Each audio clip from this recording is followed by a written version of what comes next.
This week on Christian World News, President Trump issues an ultimatum to Turkey. Release Pastor Brunson or suffer the consequences.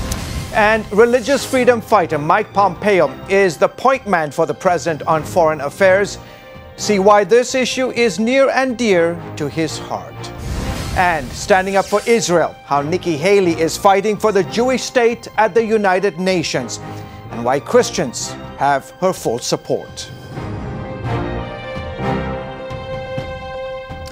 Hello everyone, welcome to this week's edition of Christian World News. I'm George Thomas. My colleague Wendy Griffith is on assignment. Hundreds of leaders from around the world came together to our nation's capital in Washington, D.C. this week. The Trump administration called them together to work towards ending religious persecution. During the summit, Vice President Mike Pence took a stand for an American pastor imprisoned in Turkey. My colleague Eric Rosales has the story. One by one, persecuted believers shared their stories at the first ever ministerial summit here at the State Department. But the first persecuted Christian couldn't share his story in person. That's because he's still imprisoned in China. Many people know my husband John is a pastor, living a simple life in pursuit of spreading the word of God. Jamie Powell, the wife of Pastor John Cho, says the Chinese government sees him as a criminal. Last year, Chinese border police arrested John for what she calls his faith-driven work, helping poor people. He's now serving a 7-year prison sentence. Since his detainment, my husband has suffered a rapid decline in his health. He has lost 50 pounds.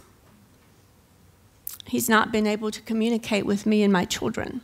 Prayer is the start, but as human beings, as we can see through a conference such as this, really having this open conversation and bringing awareness to these issues is the most important thing. Religious freedom really truly is for everyone.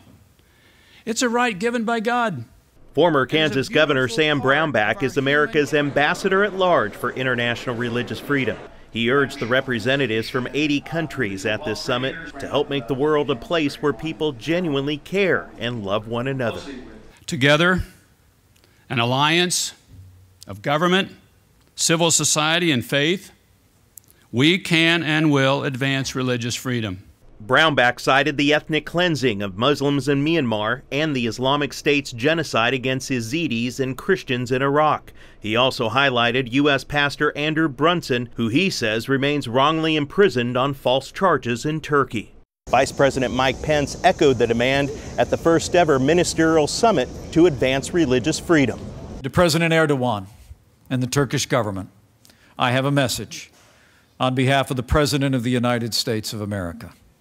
Release Pastor Andrew Brunson now, or be prepared to face the consequences. President Trump spelled out the consequences in his recent tweet. The United States will impose large sanctions on Turkey for their long-term detainment of Pastor Andrew Brunson, a great Christian, family man, and wonderful human being. Turkish authorities arrested Brunson in 2016 on charges he helped plan a failed coup. The 50-year-old pastor faces up to 35 years in prison.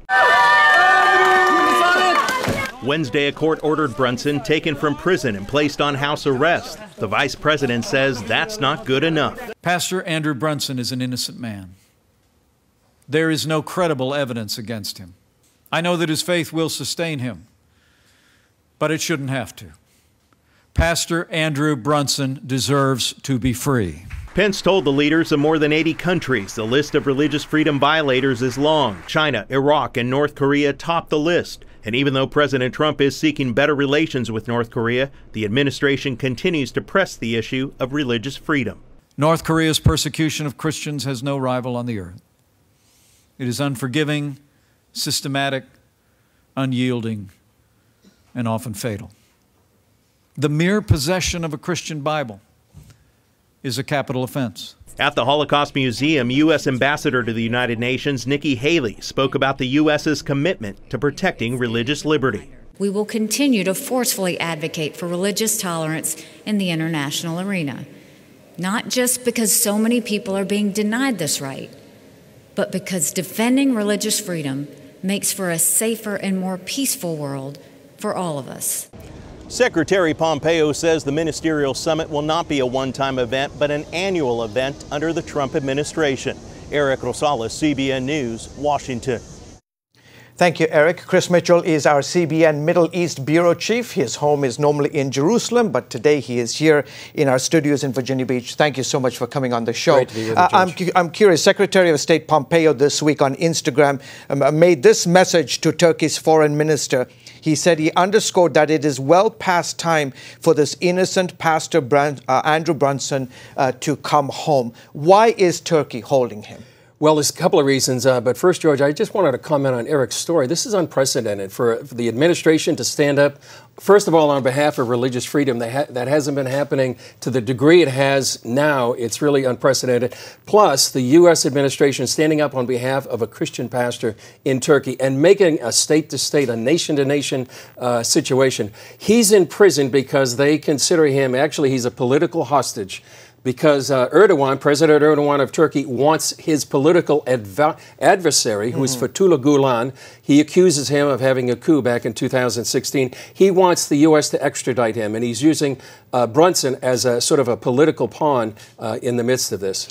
We've noticed that in recent weeks that Turkey's President Erdogan has really turned anti-Israeli. In fact, he recently compared it to Nazi Germany. What's behind this? Is this all about internal domestic issues, or what? I think it goes deeper than that. Yeah. Back in the AKP party, which is his political party, really has increasingly turned Turkey from a Western-style democracy to an Islamist-style totalitarian government. And now we see recently, and he was elected president with unprecedented powers right now. And so he has turned against Israel, partly because he's actually more favors the Muslim Brotherhood. So he has really this message, this relationship between Turkey and Israel has deteriorated for many, many years, and we're seeing more and more of that deterioration. Is there a sense in your mind that he is attempting to be the voice for the Muslim Ummah, the Muslim community, that he's positioning himself as a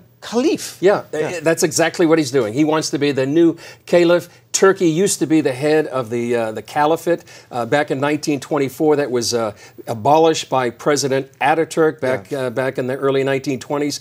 He wants to restore that neo-Ottoman empire that one day ruled the Middle East and parts of Europe. And I think that's exactly what he wants to do. He wants to revive that Ottoman empire, and he sees himself as the head, the caliph of this new empire. Kemal Ataturk, the founder of the nation of Turkey, is probably rolling in his grave. He must be. Seeing what's happening. Chris Mitchell, it is a pleasure to have you. Come back anytime you want to. George, great to be with you. All right, thank you, sir. All right, we have much more. Up next, we introduce you to the two most powerful players on the world stage to see how they're guided by their faith as they fight for freedom. Angels were created to serve God. These magnificent beings have awesome power beyond our comprehension. CBN presents Angels, Their Power, Purpose, and Presence. In Pat's latest DVD, you'll get the biblical insight into these mysterious spiritual creatures and discover the important role they play in God's kingdom and in your life.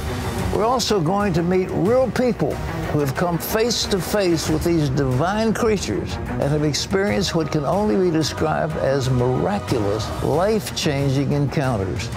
As he started pulling me through, it was just a burst of white light. My thought is the angels were there to hold me together. I knew that this was something that was happening, and it was supernatural. Angels, their power, purpose, and presence. Call now or go to cbn.com to get your copy of Angels. Hello, I'm Terry Newsom. Did you know there are more than 148 million orphans in the world today? 148 million.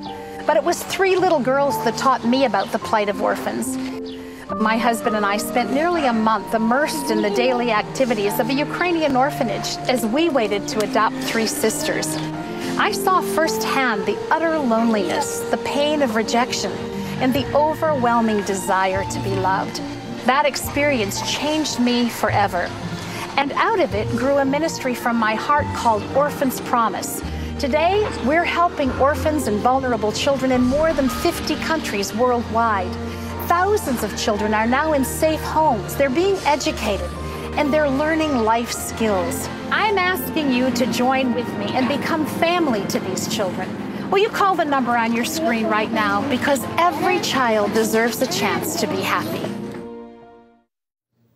And welcome back to Christian World News. As you saw in our first story, Secretary of State Pompeo hosted the first ever worldwide conference on religious freedom in Washington, D.C. this week. In his recent one-on-one interview with CBN's David Brody, Pompeo said his Christian faith explains why this issue is so important to him. Unfortunately, religious persecution is nothing new, and in recent years it's grown. Secretary of State Mike Pompeo tells CBN News it's a major priority for this administration. The advancement of religious freedom matters to every individual in every country. The human dignity, the human right attached to religious freedom, I feel personally, I know President Trump does as well. The overall concept is to show evidence that greater religious freedom means less terrorism and a better economy. Experts say roughly 3/4 of the world's population face some restriction on religious freedom. As for Christians, 1 out of every 12 experience extreme persecution in the most dangerous countries on the State Department's worldwide watch list. Not every country will achieve the level of religious freedom that we have here in the United States, but we think we can advance it all across the world by bringing together folks from all faiths, and frankly those who have no faith. But their capacity to practice religion in the way that they choose is important for the world. For Pompeo, this is also personal because his evangelical Christian faith compels him to take action. Your faith, I know, is very, very important to you. You've talked about this in public before. So why this seems, there's the public policy aspect, but it's also personal. Look, it's very consistent with what the Trump administration is trying to achieve with respect to religious freedom. But it also fits with my worldview. I'm an evangelical Christian. I know that not everyone shares that faith, but it's important. It's important not only that Christians, but people of all faiths have the capacity to worship in the way that they desire. One of the biggest offenders is North Korea, and Pompeo already has his hands full there, negotiating with Kim Jong-un to get rid of his nuclear weapons. We need to see Chairman Kim do what he promised the world he would do. North Korea's human rights record is just as suspect as their inaction on nuclear weapons. The country ranks #1 as the most dangerous country for Christians. While Secretary Pompeo wouldn't reveal his conversations with Kim, he did make one thing very clear in our interview. I want your viewers to know that the United States rarely has an encounter with a country where we don't raise human rights concerns where they exist. We know the history there in North Korea. And the U.S. hopes to stop religious persecution and make a difference around the world. David Brody, CBN News, Washington. The Trump administration is not only fighting for persecuted believers around the globe, it's also standing strong for Israel, especially in the United Nations. David Brody, busy man that he is, also had this one-on-one interview with Nikki Haley, America's ambassador to the UN. When it comes to supporting Israel, you're going to be hard-pressed to find a bigger defender than Nikki Haley. Her passion was on display Monday evening in front of the influential evangelical group Christians United for Israel. Let me tell you, it's a new day at the UN.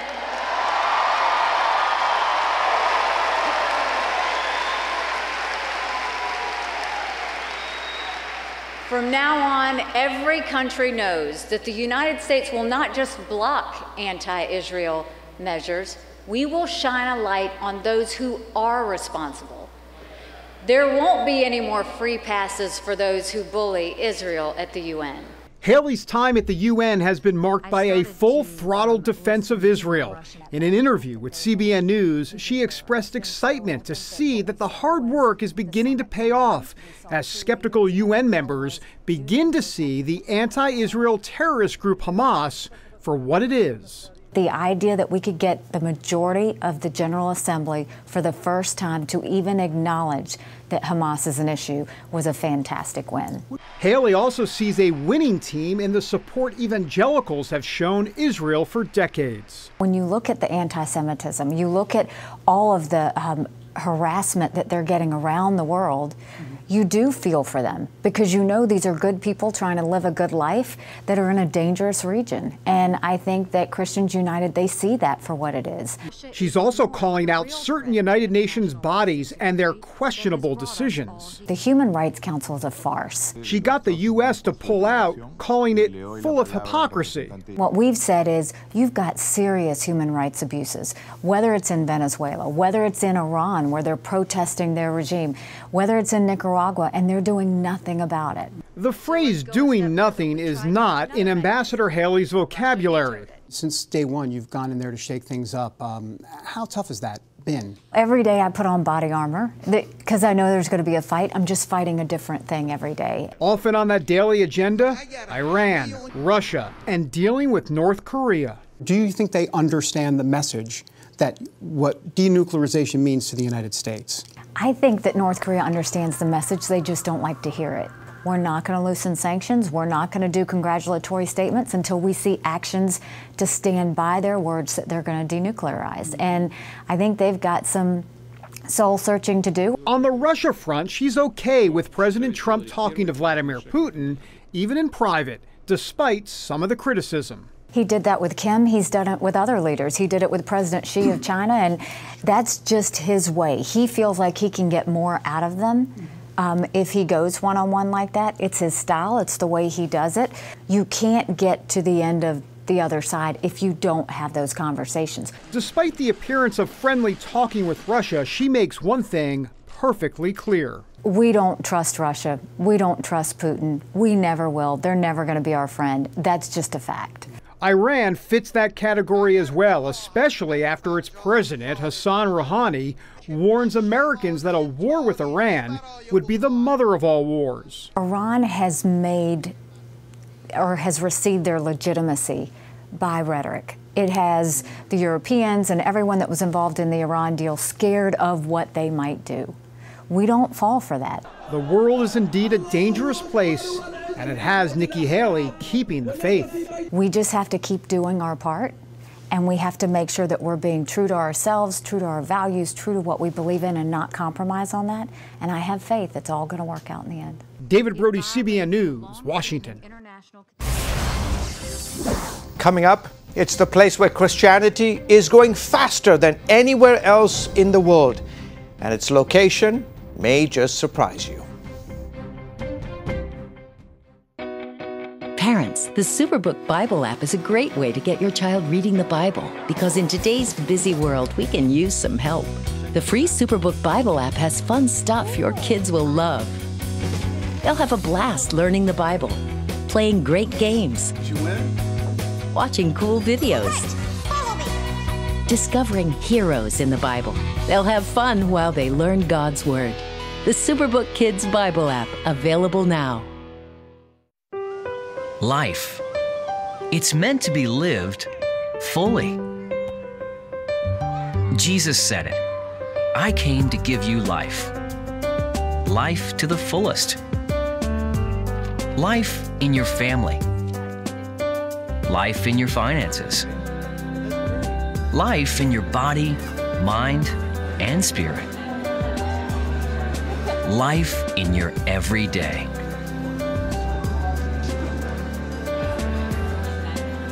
At CBN.com, we're taking what Jesus said seriously. We're here to help you discover life. Life. Live it fully. CBN.com.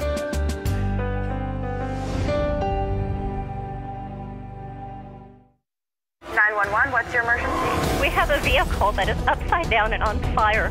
These people are trapped, and we need the jaws of life. My feet were on fire. The car was filling up with smoke. There was fire coming in through my left door. The steering wheel was stuck in my chest. I couldn't move.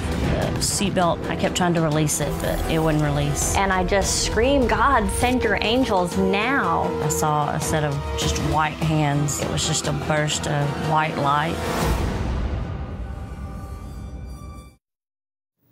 Well, Welcome back to Christian World News. Christianity is growing faster in Iran than anywhere else in the world. That's because tens of thousands are abandoning Islam. Not too long ago, I had the privilege to witness some of these new believers being baptized.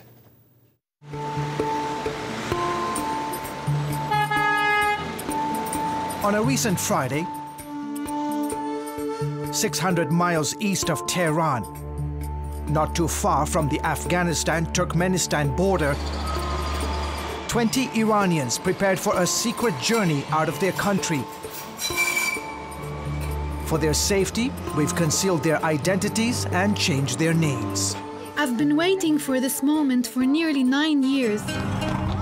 The mission took months to prepare. It was fraught with danger. This was my wish before I die. Afarin helped arrange their travel. The moment the Iranian government discovers someone has changed their religion, they will try everything to stop the person from sharing their new faith with others. Most of these new Christians paid a price for abandoning Islam. The government scares Christians, imprisons them, fires them from their jobs, kicks them out of school, and many other tactics, all in an effort to stop them from evangelizing. Afarin knew what they were about to experience could land them in trouble. CBN News met them shortly after they left Iran.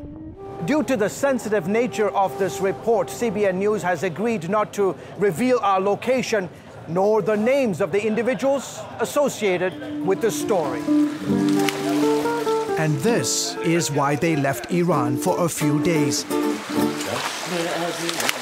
For the first time, all 20 followed Christ in baptism.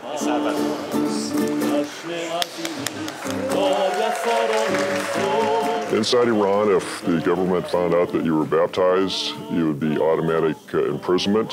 And so rather than do that inside their country, they came outside for a special event like this. Men, women, and children, all of whom renounced Muhammad and professed their faith in Jesus Christ, in a swimming pool rented for the occasion.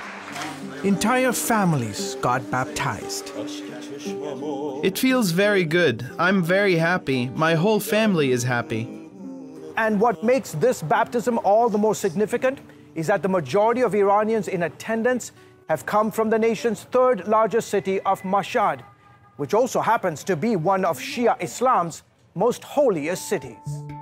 Ilahi, once a devout Muslim, said the Quran left her with more questions than answers. This was the appointed time for me to get baptized. Also, I know God used the past 11 years to grow my faith so I could endure difficult times. Experts say her testimony and that of many others points to evidence that God is advancing His kingdom in Iran. We had never seen such an unprecedented growth of an underground church anywhere else before. Mike Ansari, an Iranian by birth, is director of operations at Mohabbat TV. In 2006, it became the first 24-hour Farsi Christian channel to beam gospel programs into Iran. The majority baptized this weekend came to faith by watching Mohabbat TV. Some of these believers waited for many, many years to be baptized. They want to tell the world that they belong to Jesus. They want to tell the world that what was before is dead and now they're a new creation. Ansari says many Iranians, especially the young, feel disillusioned with Islam, and record numbers are turning to this channel to learn more about Christianity. Roughly about 16 million Iranians within the last 12 months have viewed one or more of our programs on satellite TV and also on their mobile devices. That roughly translates to about 20% of Iran's population. And that is an overwhelming number. Mohabbat is now one of 4 satellite channels broadcasting continuous Christian programming into Iran. Since we didn't know other believers or were part of a house church, there was nobody to help us grow in our faith. We could only grow through watching Mohabbat TV and with the Holy Spirit's help to get stronger in our faith. Nathan Rastampour led a house church in Iran for 10 years until he was forced to flee because of religious persecution. Now he hosts a show on Mohabbat TV, teaching folks how to safely run a house church inside Iran. God is using this house church show to to not only share the gospel, but also to equip the house churches and make leaders. And those who track the growth of Christianity around the world say the one place where the faith is growing the most is in the Islamic Republic of Iran. Edward Hovsepian says this is nothing short of a miracle. His brother, Haik Hovsepian, an Assemblies of God pastor, was murdered in Iran for his faith in 1994. He says no matter how hard the government tries, it hasn't been able to stop the spread of Christianity. Ansari says these exclusive images should encourage Christians that God is moving on the hearts of Iranians. There's a lot of good news that is coming out of Iran, and we need to focus on that and celebrate that. We're hoping that the results that are being shared with the church in the West would encourage the body of Christ in the Western world that God is very much alive among Muslims and He's doing a great job. And you can see more amazing images of this baptism. Simply go to Christian World News webpage at cbnnews.com. We'll be back right after this. Hello? Is this thing on? Hey, kids, do you love games? And do you love discovering things? Well, do ya? Then you're gonna love this. It's the new free Superbook Kids Bible app. You can play games, watch videos, find answers to your questions, and a whole lot more. The new Superbook Kids Bible app. Free downloads available on iTunes and Google Play now. Hello, I'm Terry Mewson.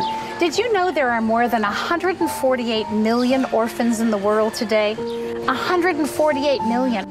But it was 3 little girls that taught me about the plight of orphans. My husband and I spent nearly a month immersed in the daily activities of a Ukrainian orphanage as we waited to adopt 3 sisters. I saw firsthand the utter loneliness, the pain of rejection, and the overwhelming desire to be loved. That experience changed me forever. And out of it grew a ministry from my heart called Orphans Promise. Today, we're helping orphans and vulnerable children in more than 50 countries worldwide. Thousands of children are now in safe homes. They're being educated, and they're learning life skills. I'm asking you to join with me and become family to these children. Will you call the number on your screen right now? Because every child deserves a chance to be happy. When you give, smiles grow bigger. When you care, homes are happier. When you comfort, the hurt goes away. When we all come together to love, miracles happen. And finally today, a special delivery at a Texas Chick-fil-A here in the United States got a lot of attention. A mother went into active labor and gave birth to her daughter in the bathroom at a Chick-fil-A in San Antonio. The couple had stopped at the restaurant to drop off their other children with friends while they were on the way to the hospital. After a successful delivery, Chick-fil-A gifted the baby girl free Chick-fil-A for life and guaranteed her a job when she turns 16. That's pretty cool. That is pretty awesome. Folks, that is it for this week's edition of Christian World News. Thank you so much for joining us. Until next week, goodbye and God bless you.